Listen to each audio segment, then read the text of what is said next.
And we are now live. Hello, everyone. Welcome to the channel.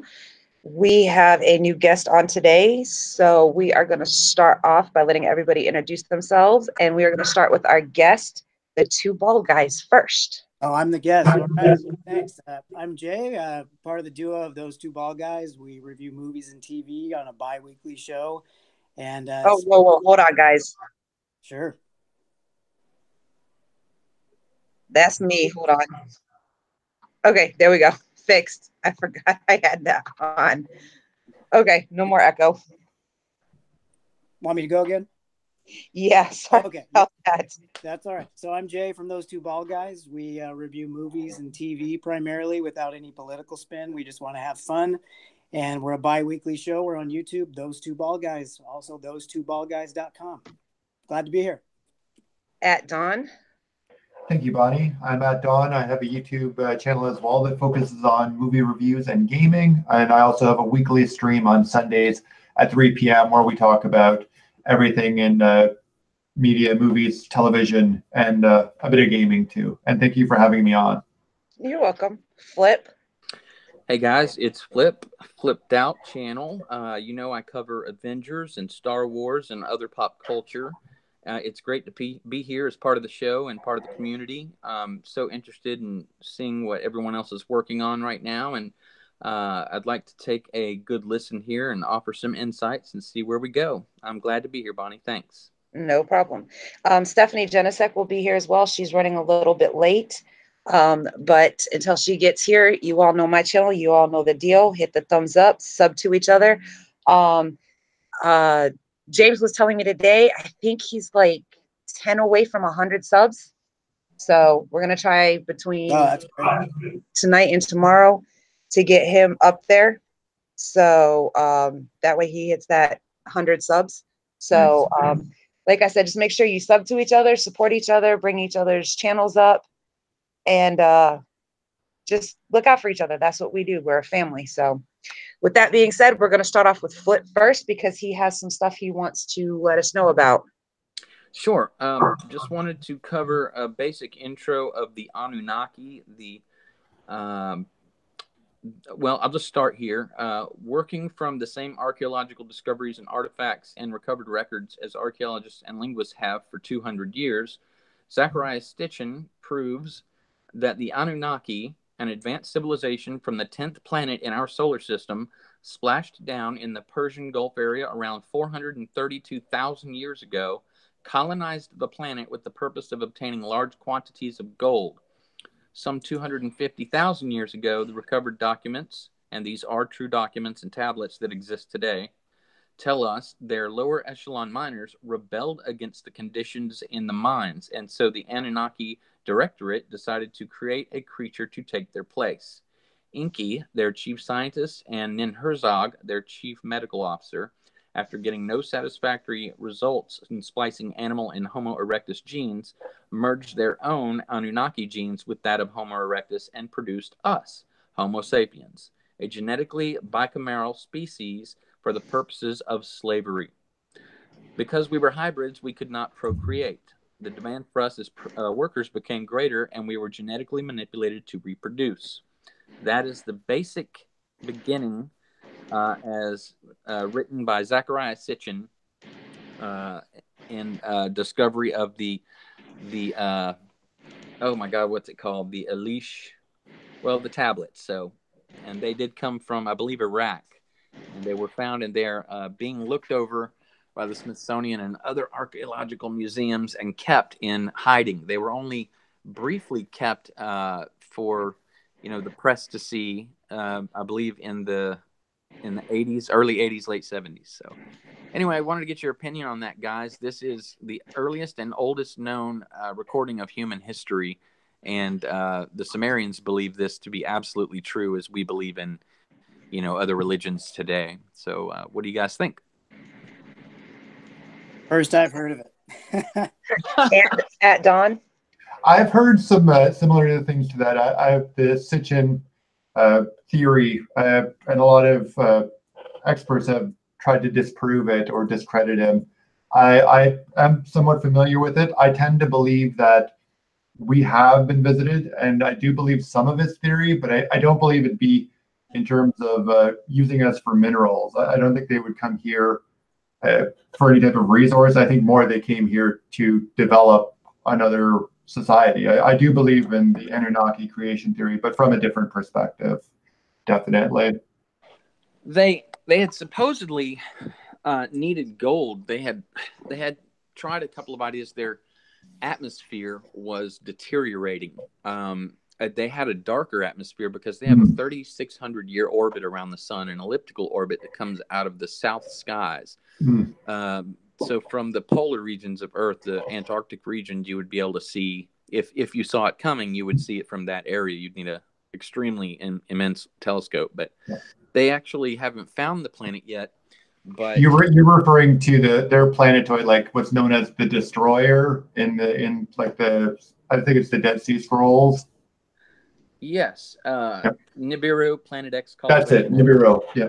Yep, but they're basically the reason they needed the gold was they had found a way to preserve their atmosphere. See, like sunlight to us, that it's super piercingly bright for them.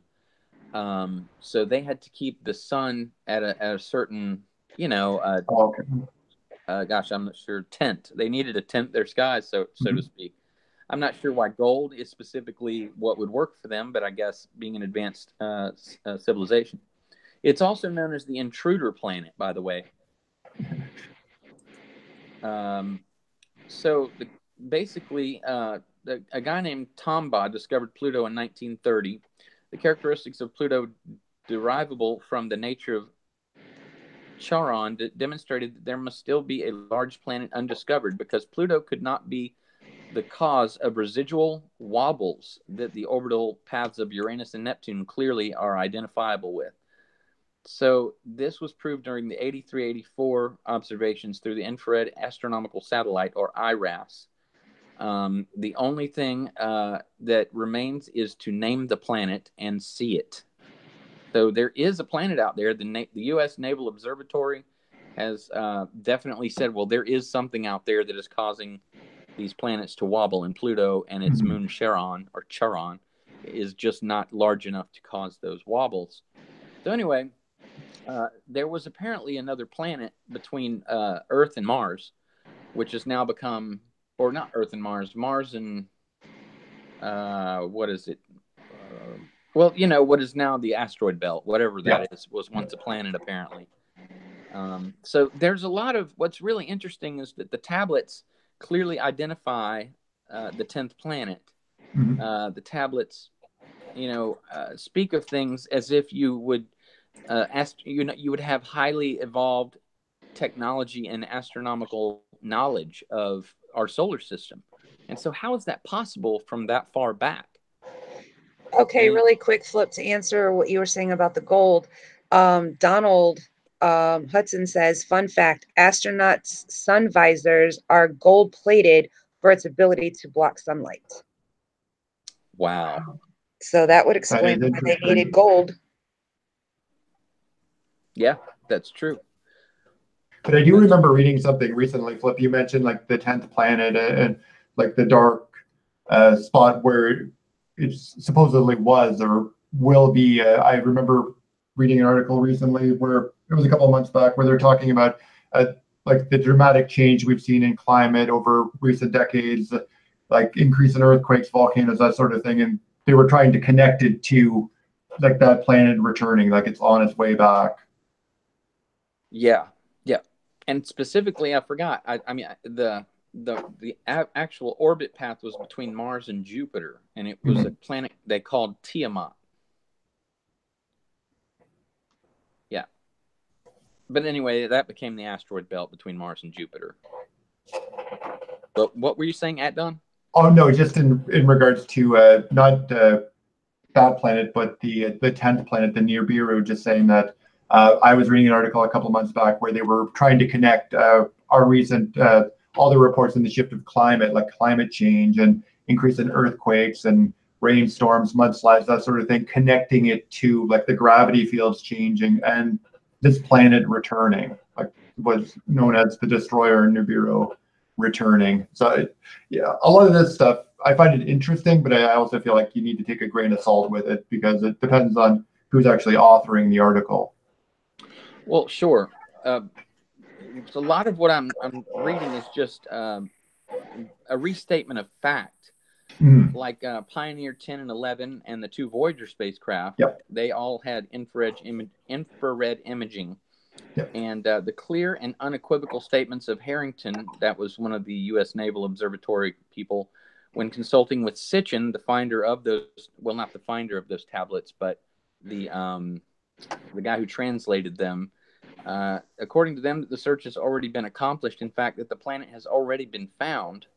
And where does it say this? That that once you get to a certain point, the information stops and is basically classified. So I take it with a grain of salt too, but it's such a compelling story to be able to. Oh, for sure. Sorry, Flip. Just to clarify, I didn't mean the overall story. I meant the article that I was reading, like ones that aren't based in fact, where people can take them and make it more into like a tale rather than things that we've already established and know. Oh yeah. I mean, whether it's fact or fiction, it's just compelling to me, and exactly. It is hard to prove, no doubt about it. I've never seen anything so old, something that's so old and compelling that links together, and of course, within 400,000 years, give or take a little bit, you're going to get some fairy tales out of it, no doubt. Oh, yeah, for sure. Hello, Stephanie. Hello. All right, so what are we talking about that's old? And how is everybody? Hey, Seth. Good. How are you doing? Doing good, thanks. How are you? Good. Excellent. I'm doing good. Did a cathartic thing on YouTube today, so it felt good to just spew, but now I'm here to talk about weird stuff from outer space. Hey, Steph. Good to see you. Good to see you. So we're basically, a recap really quick. We're basically talking about the Anunnaki and the plates that were found with information about the Anunnaki, and then mining for gold on our planet for their planet, and kind of throwing out ideas of what we think of all of it. All right.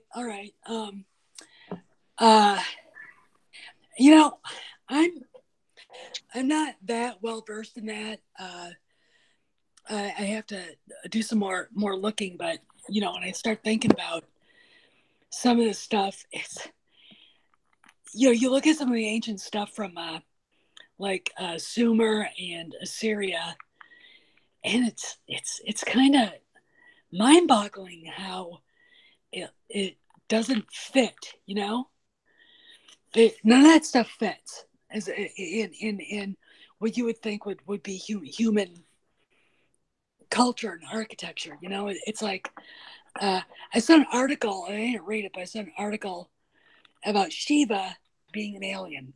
Mm-hmm. Which would be interesting to take a look at. But yeah, you guys keep going and I'll jump in whenever. So that's interesting. Shiva is a statue also in front of CERN. We kind of started talking about that last time, but I think that, and I'm just going to wrap up so someone else can talk. But Shiva might be more of an interdimensional type of alien. In my brain, all of this is conjecture and rumor and just whatever. But in my brain, that's sort of an interdimensional being, whereas the Anunnaki are humanoid, intergalactic type of beings.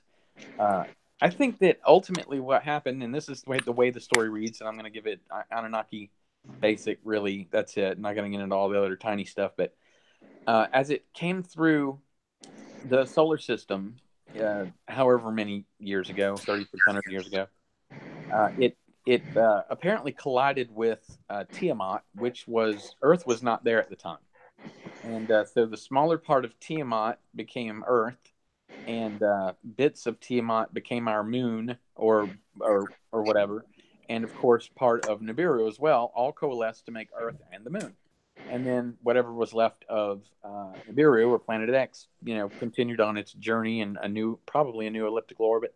It's hard to say. The translations are really mixed up when it comes to the collision. But anyway, as time would have it, we ultimately rebelled against the Anunnaki, and then they said, well, knowing that their planet was coming through the solar system, it would cause a great flood.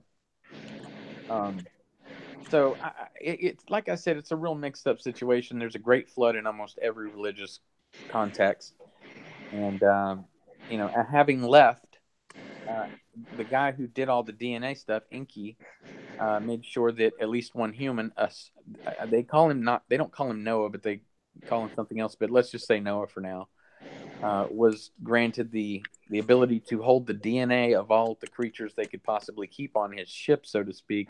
And he's the one who remained. And since the Anunnaki left, that's how we became a civilization, but we've been watched over ever since.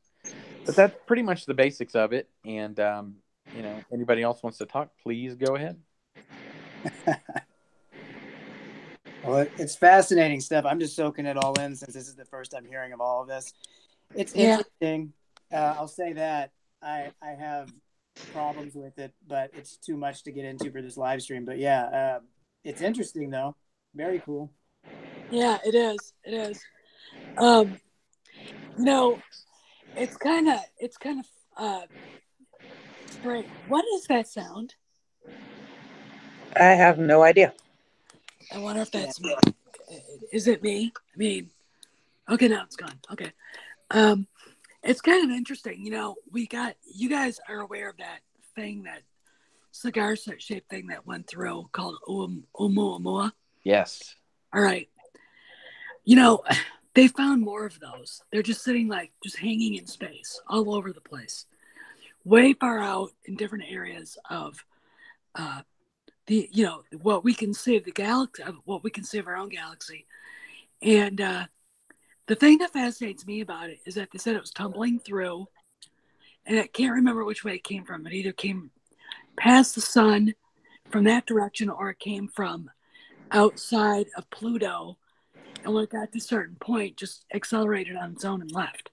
Right. That is just, see, that freaks me out. That just, I mean, it just, that thing, and then we're talking about these Anunnaki that, are supposedly watching over us, and, this stuff is, it's fascinating to me, and I don't know what to believe.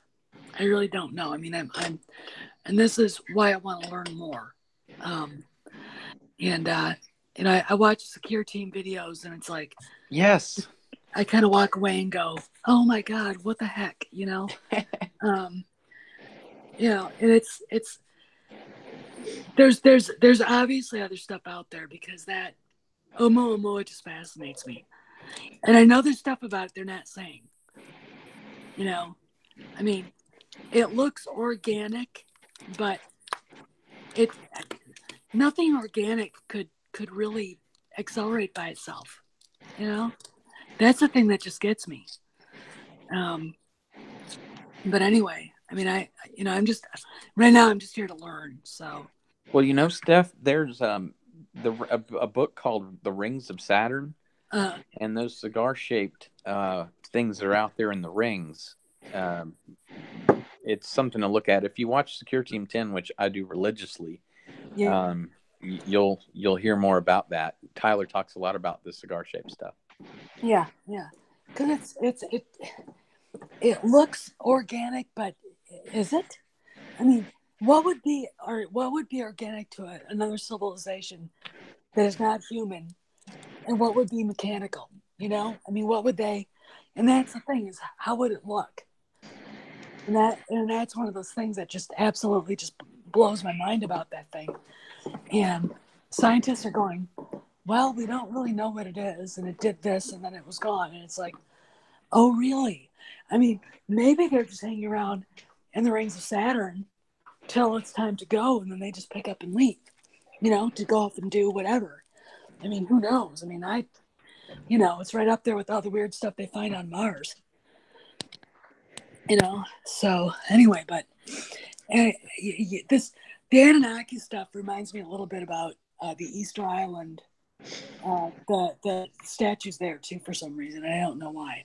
The Easter Island and the Giza Plateau and the any number of Incan and Mayan pyramids or ones that are in China, all of them are on what is called ley lines.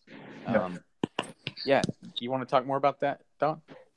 I was just agreeing with you. You might know a little bit more about it, but from what I know, a lot of the pyramids of our ancient civilizations are built on those ley lines that run across the globe. In terms of the science, I'm not too solid on what ley lines are. Well, for whatever reason, they put everything in lines around the earth, like you can connect the dots, so to speak. Yeah. And they were all ancient civilizations that all built maybe different looking structures, but along the same architectural, building processes. Like everything was laser cut and pyramidal and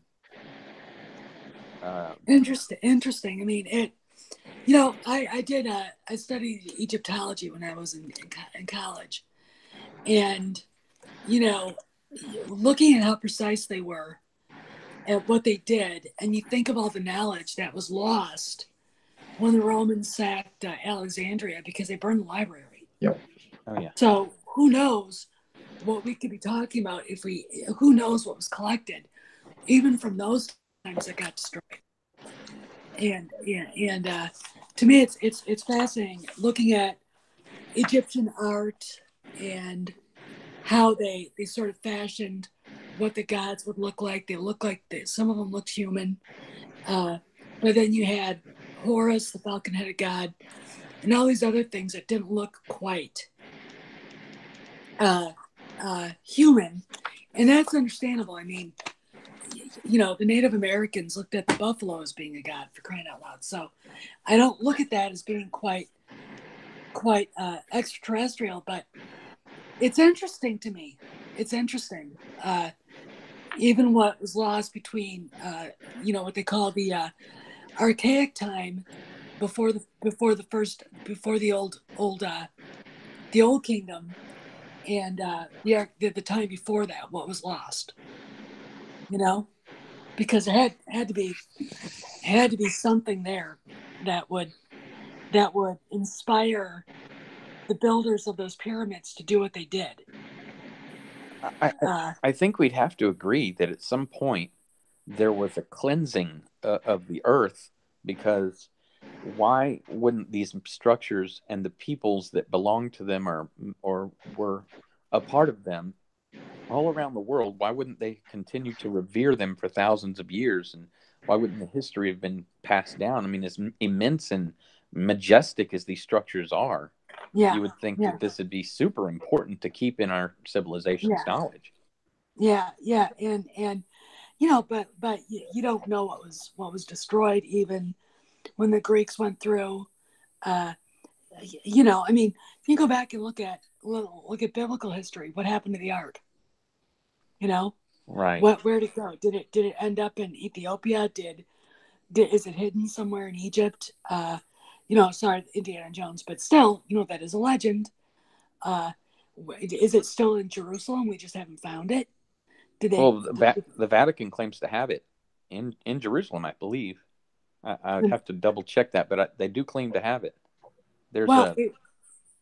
I have never heard that, and as a Catholic, I find that fascinating. The Ark might be on Oak Island if you watch that show. Yeah. I don't know if you guys watch The Curse of Oak Island, but there's theories that think that the Ark and maybe even the Holy Grail are buried underneath the island. It's pretty compelling, actually. Well, I gotta say, as far as weird stuff goes, we've had ice ages and stuff, and they found structures that were built before the Vikings, landed in Newfoundland, that were built probably by Europeans. And what they did is they took their little skin boats and followed the ice pack all the way around and landed in Canada. And what's really weird is they've done DNA studies and insist that the Cherokee Indians are like Native American, like the Sioux, the Comanche, and whatever. But when you see them, they don't look anything like it. And there's always you know what I'm saying? There's a certain look and build. And I've never met a full-blooded Cherokee that actually followed that. It always made me wonder where they really came from, because you've got full-blooded blue-eyed Cherokees running around. And that is weird to me. You know, I thought there was DNA testing in recent years that a lot of Native Americans went back to European and even Jewish backgrounds. I thought that wasn't that didn't that happen recently? Yeah, that's interesting to me. Yeah, that was the Cherokees, and you know, they're saying, well, no. And see, here's the deal. I think scientists, if they start saying that, it changes theories, and they hate doing that. It's kind of like when Galileo came back and said, guess what? The earth revolves around the sun. You're excommunicated. And that's kind of like that. Okay. It's kind of like if what you just discovered is actual fact and it discounts what we thought was true, you're the one in trouble. We can't, you know, and that's, I mean, we say it with this global warming thing, another kind of climate change. And it's like, yeah, the climate changes. All right. It changes all the time. As the sun goes through cycles. It has up cycles and down cycles. And guess what? We get affected by it. So this climate changes. Is it our fault? No. Could the oceans be cleaner? Yeah. You want filthy air? You want to see what smog looks like? Live in Seoul, South Korea in August when China is pumping all of its pollution into Korea. It's horrible. They call it yellow dust, and it comes right out of China. And it's if you live there long enough, your blood will test positive for tuberculosis. Wow. And it all comes from China. And it's like, you know what? It's not our fault. I'm sick of it. You know. Okay, guys, can I interrupt for just 1 second? I wasn't gonna do this, but I need to put this out there. The only reason I'm putting this out there is because this person is dragging my children and their pictures onto their damn YouTube channel and my personal information that is nobody's damn business. Who is so Ron Navy? Oh, really? Yes, he has got a video up. Jay Cotto brought it to my attention, and I was just like, let him talk about what he wants to do, whatever he wants to do. But he has got personal information on my criminal record, which is nobody's damn business. It was something I did. I was being stupid. It was when I had a bad situation with Steph and Flip, you two know about. He's got a picture of my daughter, my youngest daughter, up on YouTube, which I do not just let anybody put pictures of her out there. And him and Mike are talking stuff in their chat and on the video about me. If you all want to go look at that and you want to whatever, I don't care. Okay. Yes, I don't always tell everything about my personal life on YouTube because that's my personal life. That is not my YouTube life. So, I mean, I just tried to go over and get it taken down, but I don't know how to get it taken down because I am not subbed to him or whatever.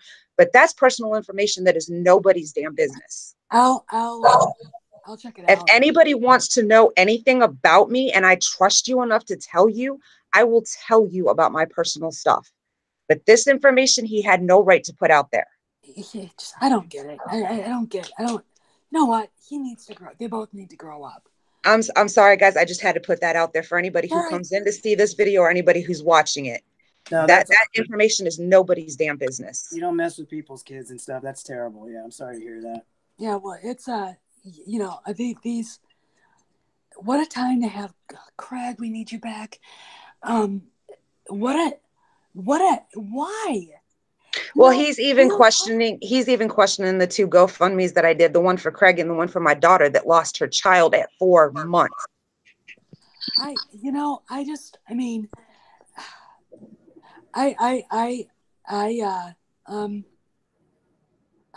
speechless. I mean, we don't talk to them. We don't do anything with them. You know, I've let it go and they're still at it. I did too until this. And I'm sorry, guys. I didn't mean to drag this out in front of all the new people here. It's just I want people to know, okay, look, yes, I said my kids are with my parents to finish school, which is not technically a full lie, but there's a lot more information behind that. That is nobody's business. That is personal information that he drug out that he had no right to drag out. Yeah.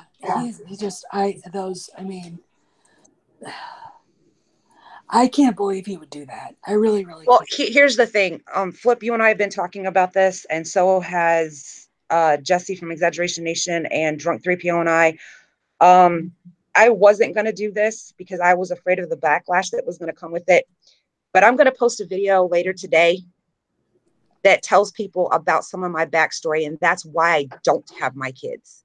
And if people want to stick around and hang out and still be here, that's fine. I don't want anybody's pity for that video.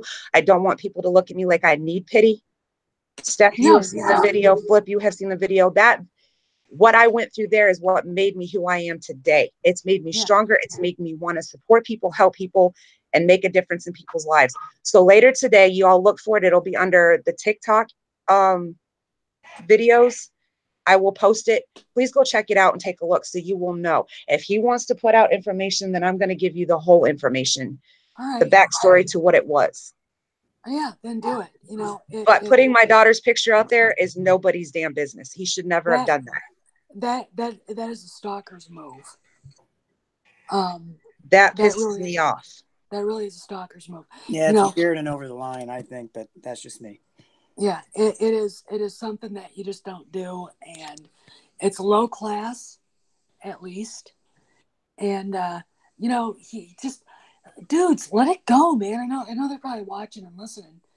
Let it go. I don't care if they are. If you guys are listening to this, Mike and Ron, look, I've never said or done anything to you guys on my channel negative.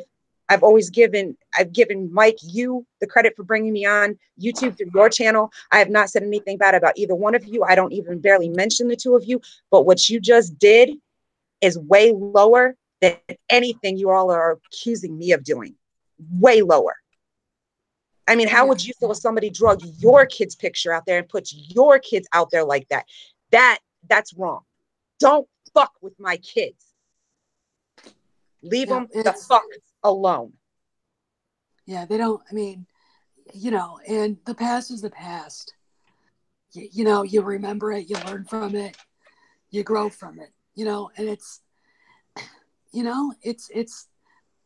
time to just stop acting like 5-year-olds and just let it go. You know, I mean, we don't hang out with them.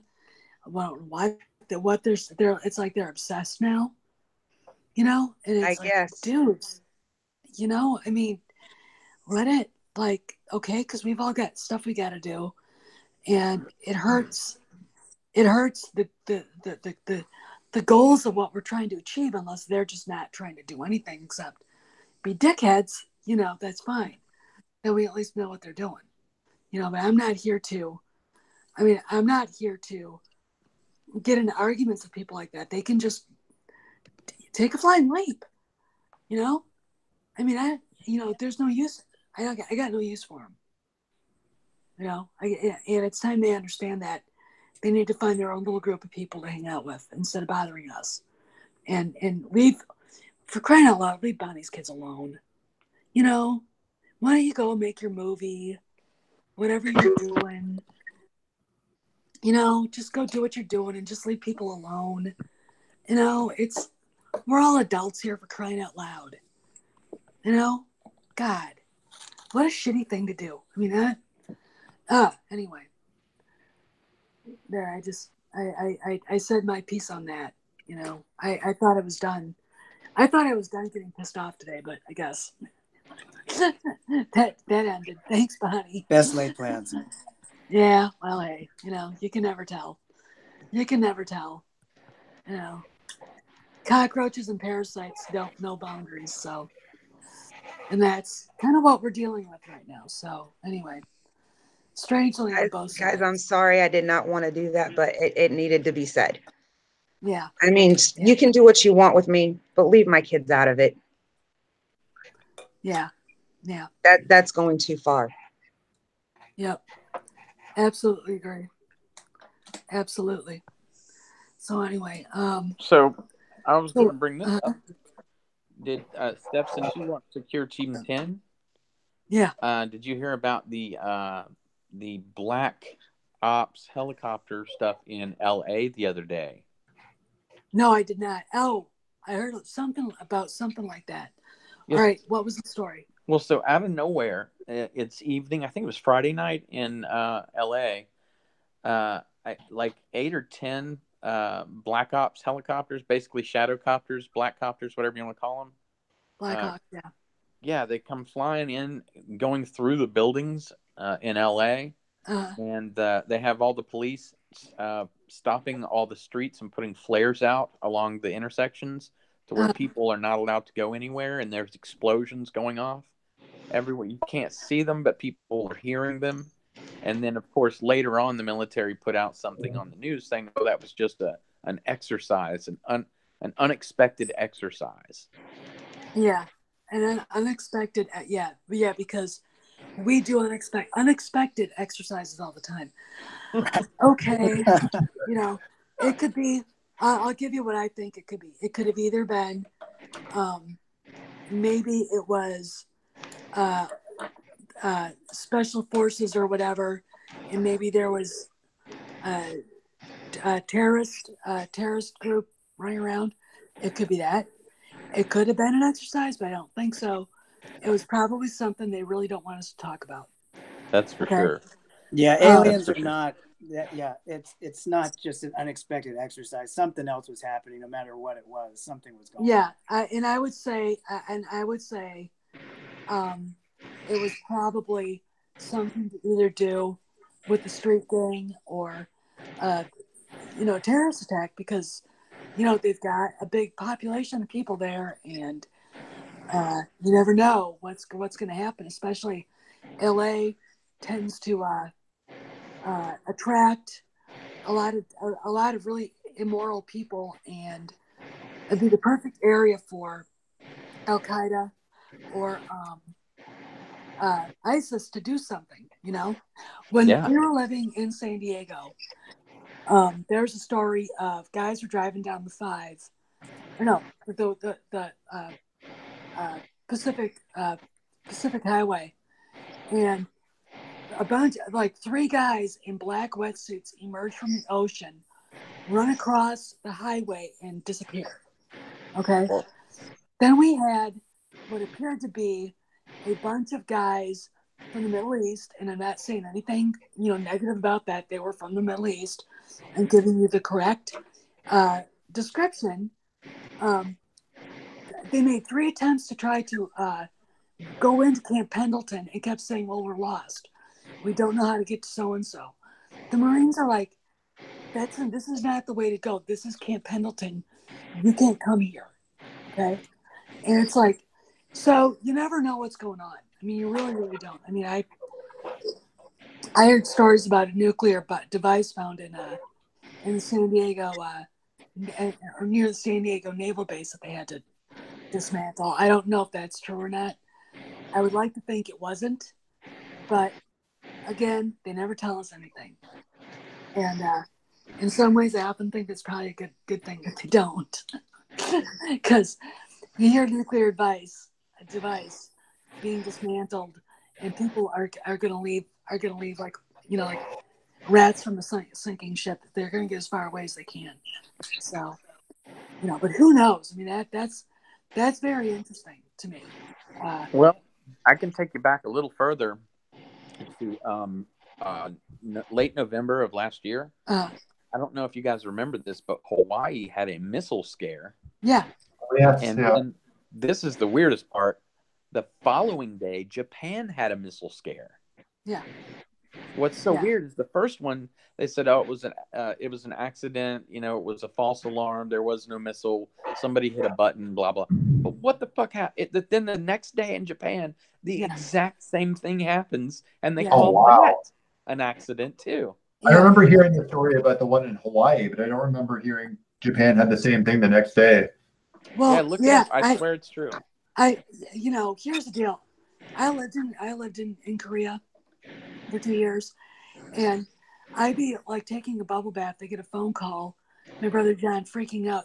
The North Koreans are firing missiles. It's like, yeah, and they do that all the time, And once you're over there, you're kind of like, yeah, but you know what? Well, what are you gonna do about it? Not a whole lot I can do. And I gotta tell you, they got evacuation plans, but holy crap, what a cluster F that would be to try to get out of to try to get off the peninsula if there was ever a war, you know. Oh yeah. And so a missile scare in Japan, because the North Koreans like firing missiles towards over the Japanese islands. That doesn't bother me as much as the doofusness of what happened in Hawaii, and that was doofusness, you know. There was an interview with a fishing boat out in the Pacific that, well, not a fishing boat. There was like just people out on their yacht or whatever the hell it was, but they literally saw the contact between the defense missile and the other missile. They saw, streaks of smoke and gas, lighting, and then that large explosion. They heard it and they saw it. And of course, that story got quieted really quick. If you do enough digging, perhaps you'll find it. But I remember the first missile attack, I freaked out because my entire life, that has been my largest worry. That all these dipshits in government are going to do something stupid one day. And I used to have nightmares as a kid, just like me. You grew up in the 80s. And so we were literally taught in school, if there was a nuke that went off, you basically tuck and duck, Duck and tuck. That's it. Your ass, your ass is gone anyway, but they had to have something. Yeah, well, they we did, we basically didn't do anything. I mean, I remember growing up in the 80s and, we'd be like, okay, fine, whatever. We didn't, even in the 70s, we kind of stopped the duck and cover where I grew up because what's the point? But I remember being afraid. What upset me so much is the lefties here basically acting like the Russians were okay and it was our fault, and we should just disarm because then they'll disarm. No, they won't. What? That's like giving the bully your lunch money, saying, "Well, if I give him my lunch money now, then he'll leave me alone." So I'm there. I remember that very well. Well, to take this back to the aliens thing, I know I watched way too much of this, so I do apologize for off weird and stuff. But apparently, this is one of the thought processes from some people that it was really it was sort of a test from the deep state. They fired the nukes, and I thought Korea too, and it probably was Korea because shortly thereafter Trump met with him and everything went super good. And of course, they're not giving Trump credit for the peace that he discovered with North Korea. I mean, honestly, it's 60 years worth of amazing, differences and really a war that was just on hold. That he ended. He ended that. That's amazing. But apparently, the deep state decided to do this to, I don't know, to stir up. I can't remember what the purpose was behind it, but then the real military, because it's separate, really. The deep state and the real military are separate. They said they know that it was from their own satellite because we're not supposed to have nukes up there, so that part of the story was completely left out. But anyway, that's what I understood, that they wanted to hit the coast or hit Hawaii with a nuke, and there's a whole bunch of stuff politically with Hawaii not wanting to be part of the United States in the first place. So well, they can say that. I lived in Hawaii, and they say that, but they don't mean it. It's kind of like California. We want to be our own state. Okay, fine. Well, no, believe me, I'm in California. It's nuts out here. In that regard, Oh, it's we were so glad when we moved. I mean, we went from California to Korea, and we were wondering where we were going to end up, and we went to Virginia, and people are asking, okay, your husband's been in the military for 30 years. Where are you going to retire? And we got really good friends out in California. They're like, oh, move back here. We're like, no. They're like, why? It's too expensive. The taxes are too high. The people are too weird. And what are you people doing out there? Well, it's just run like crazy. I mean, I don't want to get too off topic too much here, but yeah, California's leadership has been garbage for years now, and regardless of a political affiliation or not, it's not being run objectively. It's just not being run well. So yeah, it's a mess. Yeah, I wouldn't move back either if I left, probably. and I loved it. I mean, we lived 800 yards off of South Carlsbad Beach. It was great. I mean, and we had great neighbors. But no, I'm sorry, I can't. It's just too no. And but the thing about it is, there's some my eldest brother who passed away in 2006. He lived in San Francisco. He was one of the original hippies. He'd be 76 years old this year. So I'm way youngest of 9 kids, way youngest. And, he used to talk about all the really weird stuff they used to say and do. God, when we were living out there, they did a missile test. It freaked everybody out. They could see it from airplanes could see it. You could see it from inland from the Inland Empire. And, everyone's freaking out. The military's like, that was just a missile test. Calm down. Okay. And when you looked at it, you realized what it was. They were just doing stuff. And, but yeah, I mean, California's a happening place, man. Now they got a typhus epidemic down in LA, which is fine, guys, just fine. Anyway, that's the line. Yeah. All right, here's a topic for you. Name the movie star that actually reported the biggest UFO sighting of all time. Ooh, I know. Kurt, I know as well. You're right, Don. Yeah, Kurt Russell. And what's so funny is that I actually saw when he called it in, and they had it on TV, and I guess he didn't realize they had done that. And Goldie's watching it, and he walks out and he's watching it too. He's like, "That's me." It's so funny. It's like, yeah, but and it wasn't. He was like, "It's not a big deal. I mean, it happened. There it is." And that's so funny. Oh my God! But I can't imagine seeing something like that from in the air and seeing it.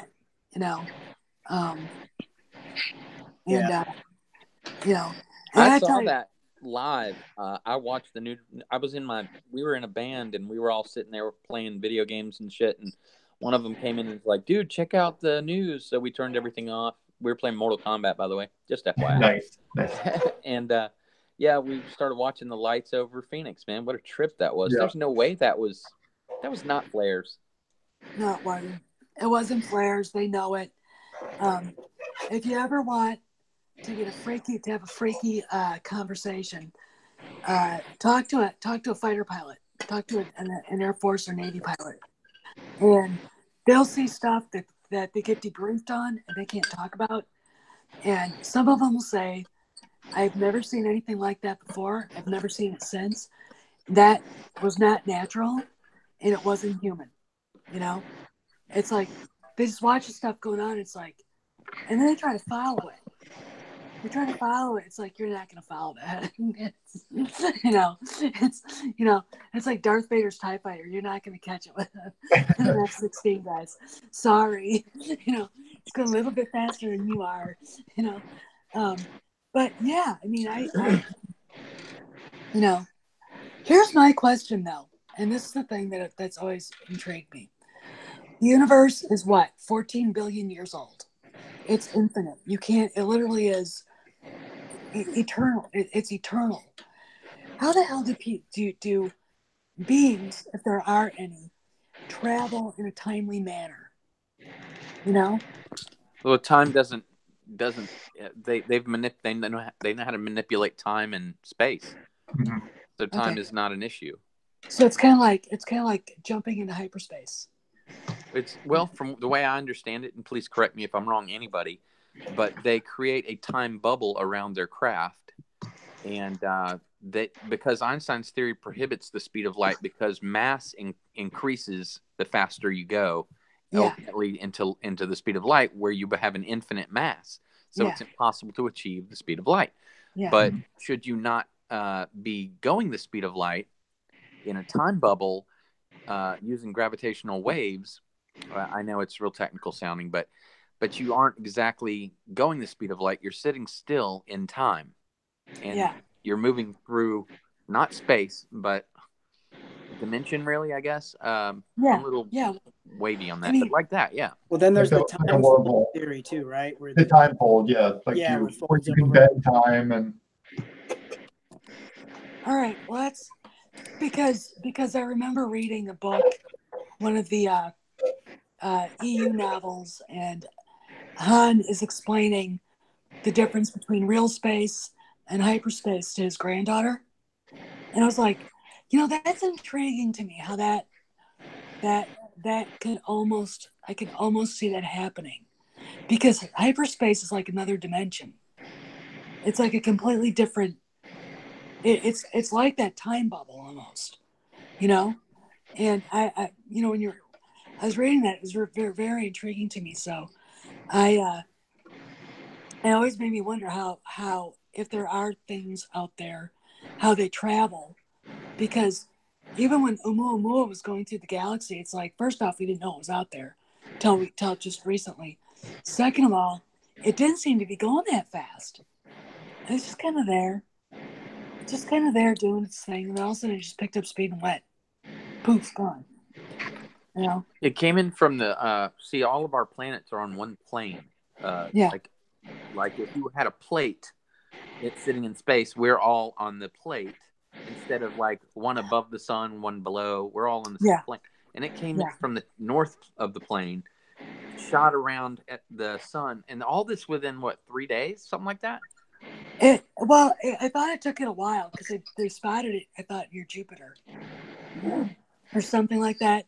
And I thought they said it came from not the direction from outside, like from Pluto, from like outside of what we know is our solar system, but from the sun side. So the idea that it was like slingshotting around the sun is interesting. But the weird thing about it was tumbling through space, but it picked up speed. So what does that mean? It was under intelligent control. Yeah. Well, there it goes, and it didn't look like anything. It looked like a big rock, but what does that mean exactly to, it was very, very streamlined. Well, what's really weird, Steph, is that they could tell you that it was made up of metals of some sort. Yeah. And they could tell you it was long and that because like a rock sort of, but they couldn't have a picture of it. You had time to aim every instrument that we have on Earth to find out what it is, but you didn't have a freaking camera. I find that hard. Yeah. Well, they, we got approximately what it looked like, and it looked like a giant kind of misshapen cigar, or like a thumb, like a finger-sized whatever.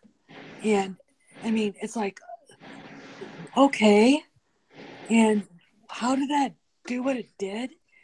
It's just intriguing that we know so little about what's out there, and yet I think that we feel like we're connected to it,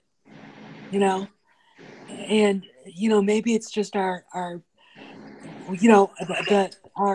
our longing to be where with our creator. Maybe that's because that's where we know we came from, or maybe it's something else, but something, humanity just, I mean, we evolved here, or did some of us at least get dropped off here, so I don't know.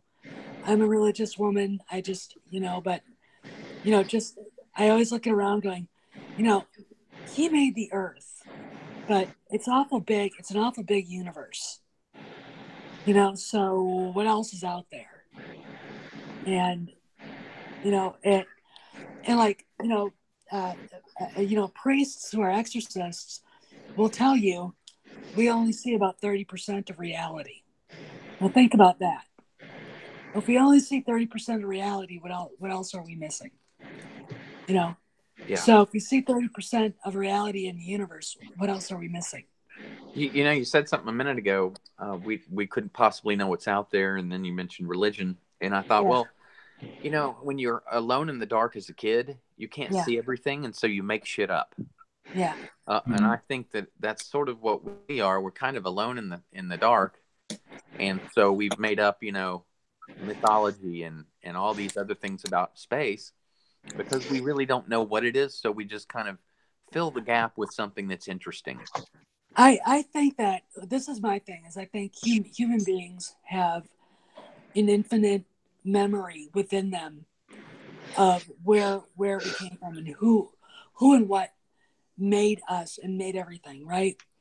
Our problem is we can't quite grasp it because we only see what we've been allowed to see.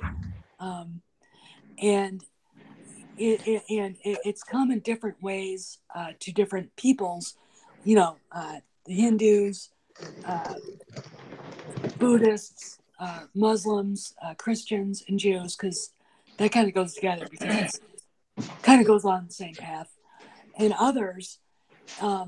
So it's, to me, it's like, it's not that we made it up, is we see it in different ways of where we came from, but we can't quite grasp it because we don't see enough of what we need to see to figure it out. Do you understand what I'm saying? And because, you know, there's a veil there. There's a veil.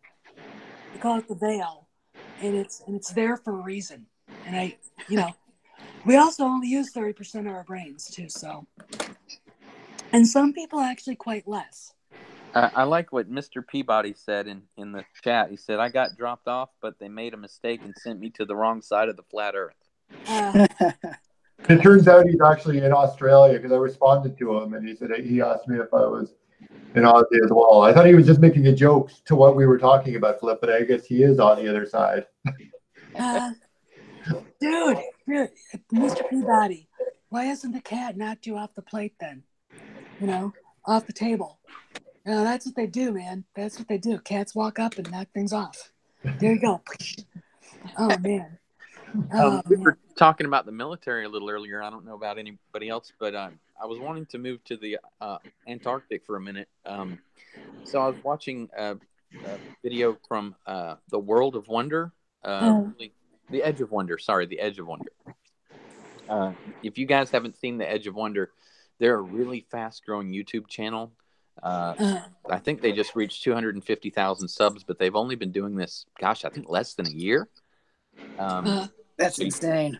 You should check them out. They're Good pretty for cool. Them.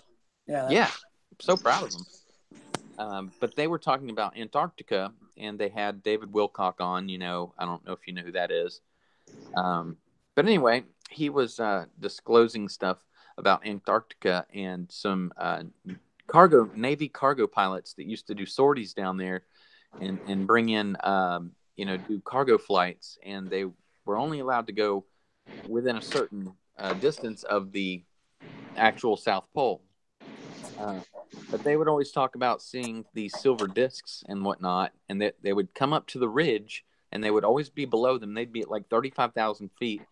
And this one time they dipped down to about 10,000 feet, and they said they could really see them real clearly, and they zip around to and fro and move like nothing they'd ever seen before. Then they moved to another, gosh, I can't remember this lady's name. Who's that woman? She's well, I don't know if you guys watch enough of this, but this woman, I can't remember her name, but she was talking about an interview she had with a Navy SEAL, and they actually infiltrated one of these bases in Antarctica, and it was a six-sided hexagonal, structure with 30-foot ceilings, and it was buried mostly in the ice, but a third of it was visible, and it's just made of this black basalt sort of, material, but in a material that they've never seen before. And they managed to enter the building or whatever it is. And on the inside, the ceilings were, like I said, 30 feet tall. The walls were like a lime green sort of, and there was a glow, but there were no light fixtures. They couldn't figure out how the place was lit up. It was a nice 40 degrees below zero outside, while inside it was a balmy 68 to 72 degrees, and the structure appeared empty, but it went on for, say, 60 acres, I believe the guy said. And this is a Navy SEAL. Like, he's not joking. This guy had his face blacked out, and he was tripping, like, he fumbling with his hands, like he felt like he was going to get killed for saying all this. Mm-hmm. Well, or get like the government saying, "What is going on? Bad for you, bad for you. You know, we gave you a non-disclosure agreement. You're under blah blah blah. You know, which is what they would do. This is my thing, because I know how the military works. When you go up to outside Nellis Air Force Base, Area 51, and you see a lot of different lights, and it's kind of weird looking. You don't know what it is. They do a lot of DARPA stuff there. Okay, so part of it could actually be weird extraterrestrial stuff, because I know the military, and I know that the Defense Department knows more about certain things they've discovered than they'll ever talk about. But some of it probably is, like, I remember watching a show where they had what looked like a triangular UFO going overhead. It was a stealth fighter. It's like, geez, because it wasn't making any noise. And the more you looked at it, it's like, it's a stealth bomber or a fighter. So a lot of that stuff might actually be experimental stuff that DARPA's doing, and the Air Force and the Navy and stuff. Now, this facility in Antarctica, I don't know what the hell that is. And that to me is geez Louise, you know? And then of course there's a story going out there that there's something underneath Antarctica that's moving. Mm-hmm. You know, and then there's something underneath the ocean floor that's moving. And I don't know where it came from or whatever. You know, let's put it this way. I'm pretty sure Donald Trump, when he got to be president and opened up the great book that they all keep and they all have all the major secrets in, because there's a book like that, he was probably like, holy shit, you know? Well, there's something going on with Antarctica. I don't know what, but it's the only mass on Earth where every country has a treaty to be cool with each other in Antarctica. Like that, why did that happen? That's exactly. There's something odd there. Well, maybe that, you know, I don't know, maybe that's a facility that everybody kind of put together out of something else that they found that isn't like natural to humans. I mean, you know, who knows? I don't know. I mean, you know, my faith in the UN is I have as much faith in an ant as I have in the UN. And, you know, when you start making treaties with people that don't like you, it's kind of like, why am I doing this? You know, what am I going to get out of this? So anyway, but guys, I'm going to rock because I got to make dinner now. So I wanted to stop in to make sure Bonnie had enough people. So this has been fun talking, and I'll catch y'all later, okay? It's been a pleasure, Steph. Yeah, always a pleasure, Steph. All right, guys, can you guys hear me? Yep. Okay, I had to pull it up on my phone before I lost it. My computer crashed. Okay. But yeah, I was just checking out the Edge of Wonder Flip. You're right. They got a lot of interesting content. I'm definitely going to start checking that out. I wasn't familiar before you mentioned it. They've got a lot of videos regarding Antarctica, so I'm definitely going to check some of their stuff out. Yeah, I stumbled upon them looking for old videos of Secure Team 10. I like looking at a lot of his older moon stuff, and it just popped up. So yeah, they're pretty cool. I've been watching them for a couple months now. So guys, really quick, that video that I said I was going to post for everybody, it is now up for anybody who wants to go take a look at it. Please do. If you have any questions, please send me a message. Most of you know how to reach me on YouTube as well as on Facebook and on Twitter. I will answer any questions you have, but that should explain some of the situation I've been in, but there is a lot more to that story, and only a few people on YouTube know that full story. Flip is one of them. Stephanie is one. Maze is one. Drunk 3PO is one, as well as Jesse from Exaggeration Nation and Jesse Miller. And they know because I trusted them enough to tell them the whole story. But if anybody wants to know now that it's out there, since Ron Navy wanted to put it out there, I will answer any questions you have. And yes, I have made mistakes. I have done stupid stuff, but nobody can say they haven't.